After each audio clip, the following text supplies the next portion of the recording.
Having the right TMS is vital in supporting freight broker growth. Partner with TIE Software to optimize your processes and compete with confidence. Get into the automation, data insights, and cash flow optimization game. Request a demo at tiesoftware.com.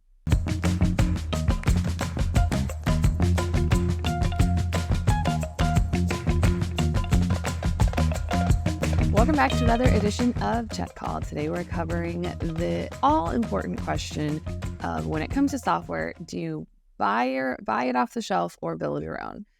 Today we are welcomed by, honestly, the champion of all knowledge on this subject, Mitch Mitchell he's the CEO at TIE Software. Welcome back to the show, Mitch. Hey, thanks, Mary. Glad to be here again and appreciate the intro. Thanks for having me.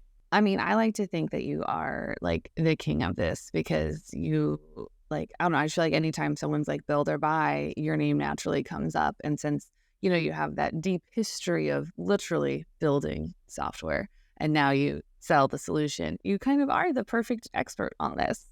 Well, thanks. Yeah, I think the time I've spent building TMSs and building software, it does really give you a different perspective on buy versus build, especially because also, I run a business and the software we use for that business, we have to make the same decision, buy versus build.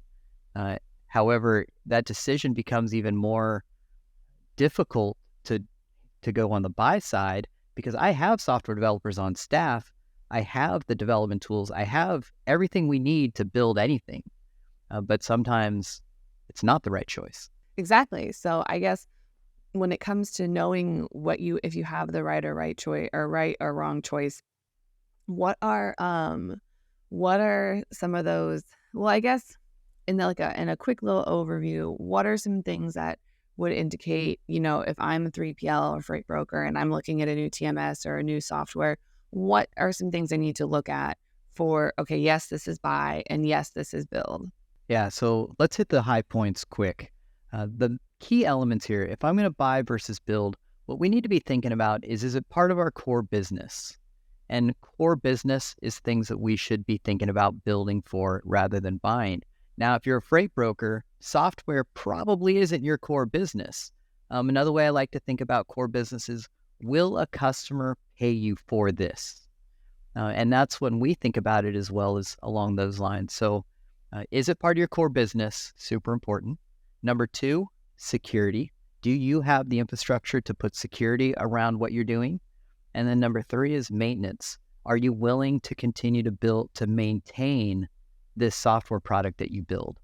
So those are some of the core factors that I think we talk about with buy versus build. And I know we kind of touched on that subject. I think we touched on it earlier in this year. So you can always go back and get the full deep dive on that part of it from previous episodes. But what I want to kind of focus on today is more the detailed of it, of signs you're looking for and other things like that. But what are some of those trends? Like, you guys are obviously constantly trying to improve your offering, hearing what your customers want, trying to incorporate that. What are some of those common trends that you're seeing companies implement and follow in this space? Like, are you seeing more kind of purchase solutions that we're compiling together to make what we actually want? Or, I'm just going to take this kit and kind of build my own on top of it? Or I am going to find the developers, take the years and build a solution?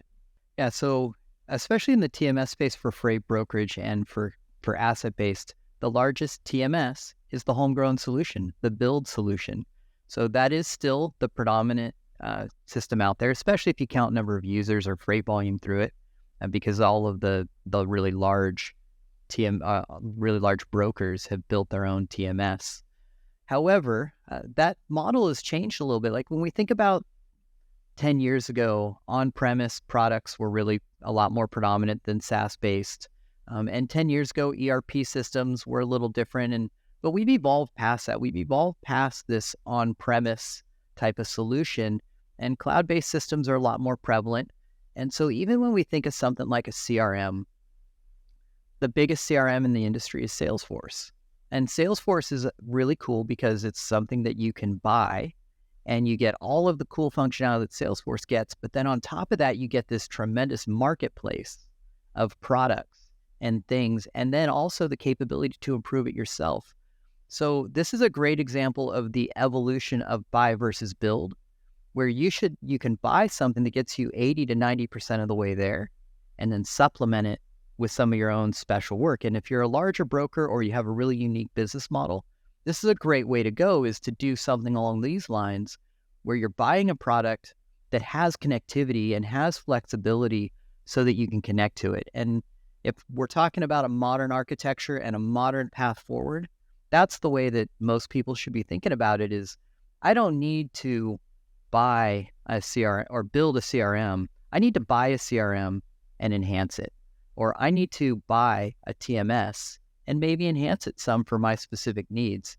And if your TMS has that kind of capability, which, as I kind of mentioned, some of the old on-premise systems don't really have good connectivity, but the cloud-based systems, the modern TMSs like TIE, allow for a lot of connectivity, allow you to add your own workflows around what's available out of the box. And this allows you to circumvent some of the challenges that I mentioned in the question of buy versus build. So I guess I kind of like that approach that you have where it's, you get the solution or you get the thing and then you just enhance it, because obviously it's going to be really hard to go out there and find something that's exactly what you're looking for, because just the nature of everyone's business is it is the same. Yes, we're all moving freight, and yes, you know, there's essentially kind of one way to move freight, but there's a bunch of different ways to get that done. So I think that as long as, people go in with that kind of philosophy and that kind of mindset, you're set kind of essentially. Yeah, and I think we can further and think about that also in the terms of sometimes when we think we have a unique business case, sometimes that unique business case is maybe a bad practice as well.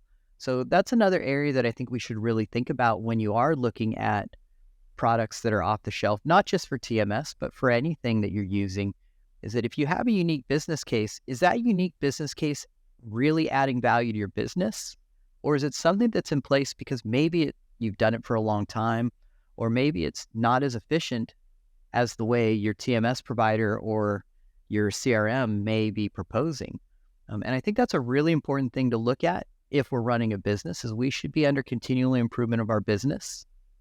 And during that continual improvement, maybe take a look at these special use cases and say, well, okay, maybe part of this is good, but the other part of it is just causing the extra work or is causing the extra time. Maybe I need to evolve and move past that, make some changes that will make my business more efficient, make it so I can use an out-of-the-box product. And now I remove all of those needs of building and maintenance and cost because I've changed something in my business that really wasn't necessarily that impactful. And that doesn't always work. Sometimes there are really impactful things that we want to keep. So let's keep those, but let's be thoughtful about it. I like that you bring up that, well, we've always done it this way, so, we'll just continue doing it that way. But turns out that's not always the best way to necessarily do things, or you do it that way because a process is broken. As one of the companies I used to work at, we had built this entire process around the fact that our main reporting system would not actually work. So we had developed all of this other stuff to, kind of accommodate that. And that's not necessarily what you want when you're looking for enhancements and improvements in your supply chain and in your processes.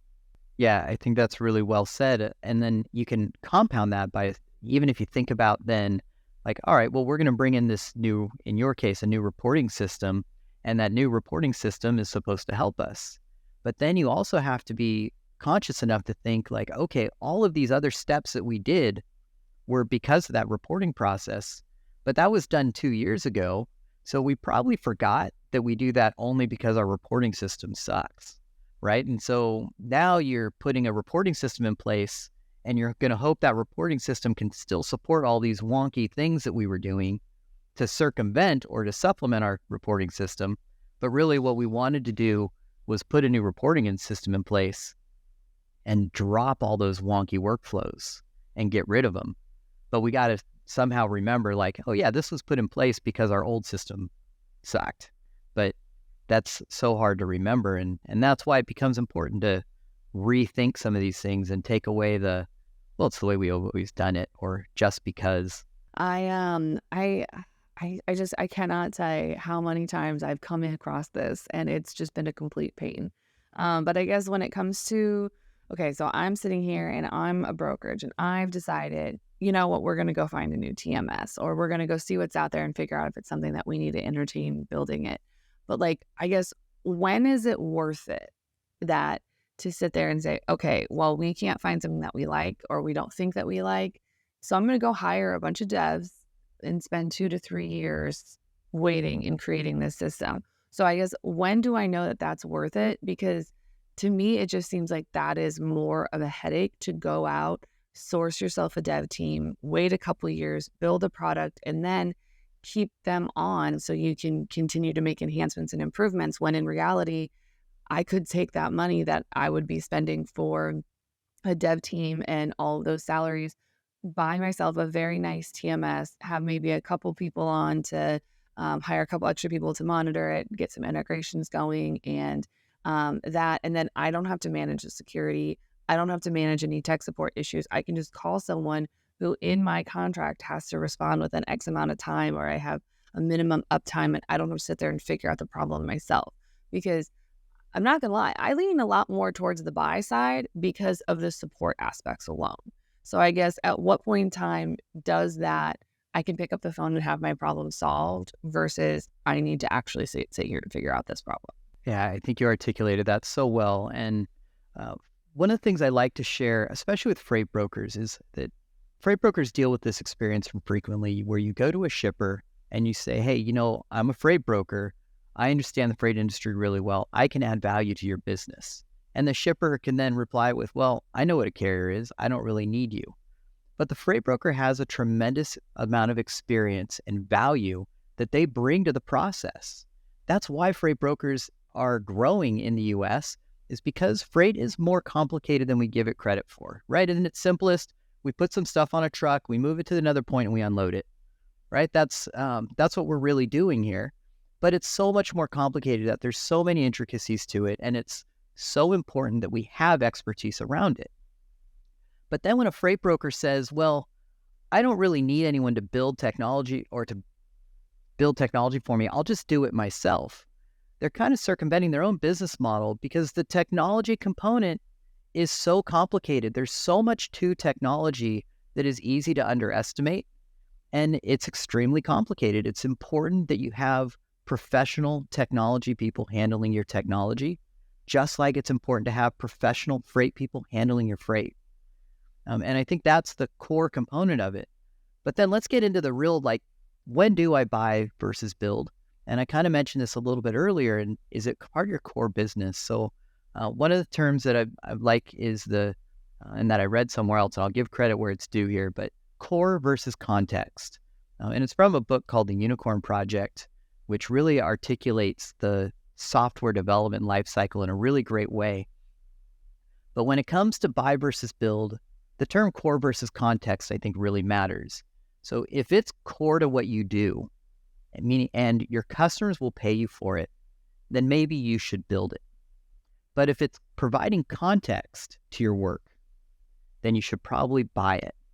And so a CRM is the easiest example for this. As a software company, we use a CRM. It's tempting to build our own CRM and our own ticket management system. Like I said earlier, I got devs on staff. I can have them start working on it. I can get our product people on it. But I can also buy it. And we do buy it. We buy a CRM. We buy a ticket management system. We buy our email platform. We buy security products. We buy these things because they provide context to our business, but they're not core to what we do. We spend all of our development resources, all of our maintenance time, all of our security talks are around our customer-facing product, our TMS. And we feel like that adds a value to our business as well, that our customers know that our devs are spending time building a better TMS, not spending time building a CRM that we're using on the sales side of our business. And I think brokers should think about it the same way. Do your customers want you spending time managing a software product? Or do your customers want you spending time sourcing freight, building relationships with carriers, doing the things that make you great at your business, the things they're willing to pay you for? And so that's where the core versus context, I think, really articulates it nicely. That is something I don't think I've ever heard in regards to this conversation before, because it makes perfect sense. Last time I checked, a freight brokerage is not necessarily your cybersecurity expert. And then if it's something that you do want to do, I know that, developers can do a lot of things, but typically, you'll find a guy who is really into cybersecurity, or you'll find someone else that has kind of kind of that passion, or like that kind of, not, I don't say like that specialty that they have, like that's something that they're very good at. And so it's kind of hard to go find those, because you can't really say like, oh, it'd be great if you could also be like a cybersecurity whiz, so that way we don't have to go buy this other thing. But the way that you brought up that, a freight broker goes to a shipper and says, hey, I specialize in moving freight. I love that the way you brought that up and said, that's how you should look at some of your software providers, because they are really good at what they do. And it makes perfect sense that you would call them and talk to them, because that's kind of what you offer to your shippers. Yeah, we're essentially a broker for technology, right? We're providing that technology expertise.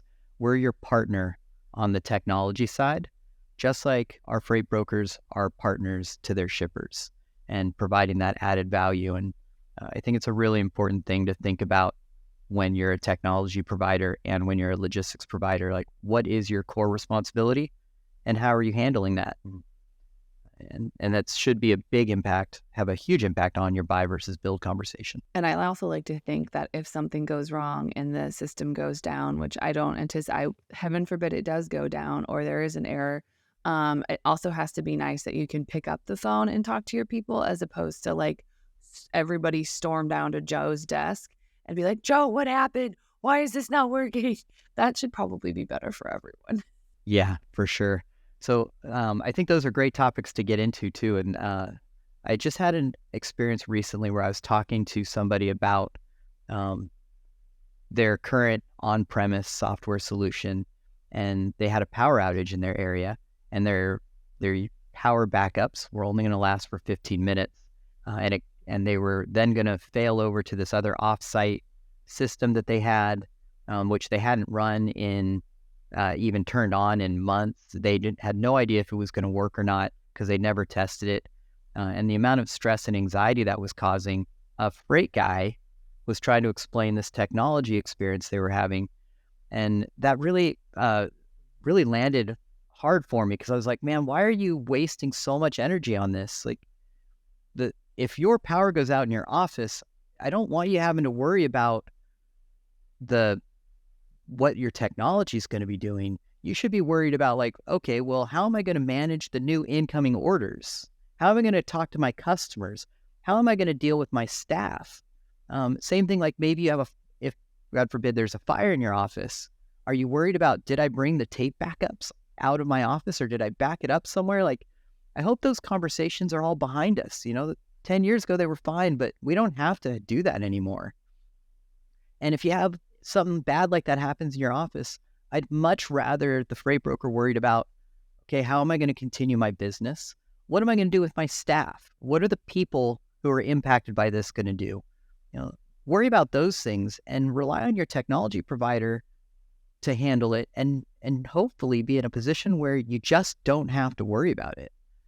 And that's one of the things that becomes important with a cloud-based software platform and professional software product is, like, for example, at TIE, we run in 3 different data centers, and we have full redundancy on everything. So you can rely on us to handle the disaster recovery, and we cycle. So like, one of the things that we do is every month we move our primary data center to one of our 3 data centers. So we're always running out of 3, but every month we just move it. And we move it without telling our customers. We just move it. And what that does is it allows us that if there's a major disaster, and we use really big data centers that are run by Azure. So if one of those data centers goes down, then there's big problems, right? So we're probably not going to be worried about moving freight, but we've still thought about it. And we know, because we run it every month and we move it all the time, that we're not concerned about it. We'll just move it. And we know we can move it in real time And we know that works because we're running it all the time. And it's because we're a professional software organization and we have the resources to do that. We can spend our time thinking about it, and our customers rely on us to do that.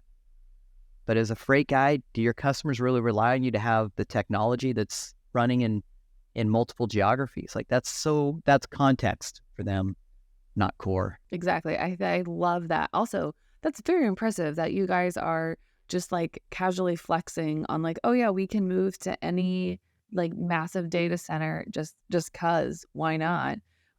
But also, yeah, agreed that if one of those data centers goes down, we as a country a much bigger problem than how we're going to move some freight.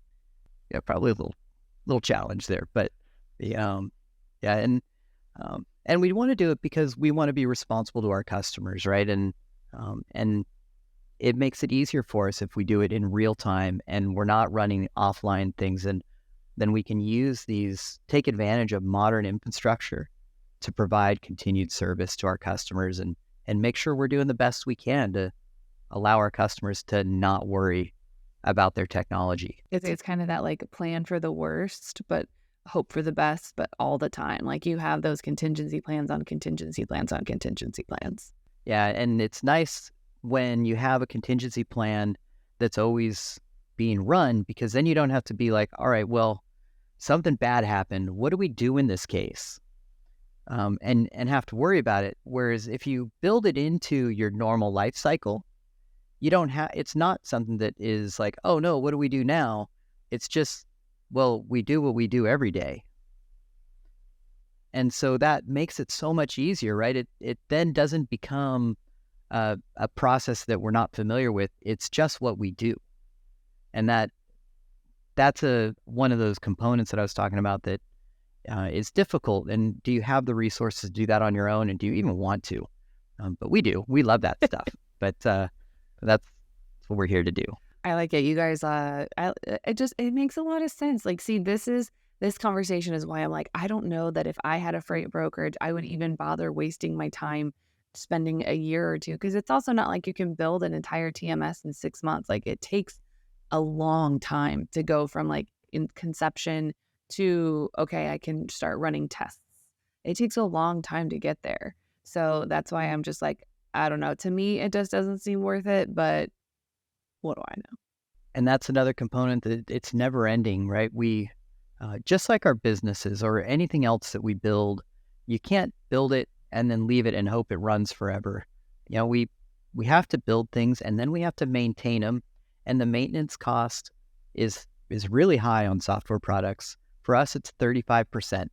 So 35% of our development resources are spent rebuilding things that work, things that are already there. It's tough when you have to itemize the cost that's associated to that. But one of the things that I've learned over time is that if you don't continually invest in maintenance and you don't continually invest in keeping your product current, then you end up being in the position of some of the old on-premise products. Like we've known for a long time that on-premise is going away. And there's been a long time for us to change that. Just like faxing, for example. We don't fax anymore. But, we still technically support it in our product, but we've phased it out and we've embraced emailing and we've embraced the newer technology than texting. You have to embrace these new things as they come along. But 10 years ago, were we texting drivers? Not really. But it's a requirement today. And so your software product has to evolve and it has to stay current. And that maintenance cost is something that's hugely underestimated when we talk about build versus buy. I absolutely love that you brought that up. We are running out of time, but that means it's time for you to get a new spicy question. Are you ready, Mitch? Oh, I'm ready. If you could only have one color of food for the rest of your life, what color would it be? One color of food. Ooh, that's a really tough one. I'm going to go with orange because cheese is the best. And so if we can just stick with cheese forever, let's do that. I like that. I mean, I want to pray for your intestines, but and hope that you don't develop lactose intolerance. But I like that. That's a good one. I don't think we've had orange before. You didn't say we had to be healthy. It's just what's going to make me happy. Yeah, I was gonna say brown is a very popular answer for the diversity, but not for the health aspect of it. Right. So if anyone wants to throw you their top cheese recommendations, or if they have any questions on building versus buying, where can they find you outside the show? Yeah, so you can reach me on LinkedIn. Again, it's Walter Mitchell, and you can also find us at tie-software.com.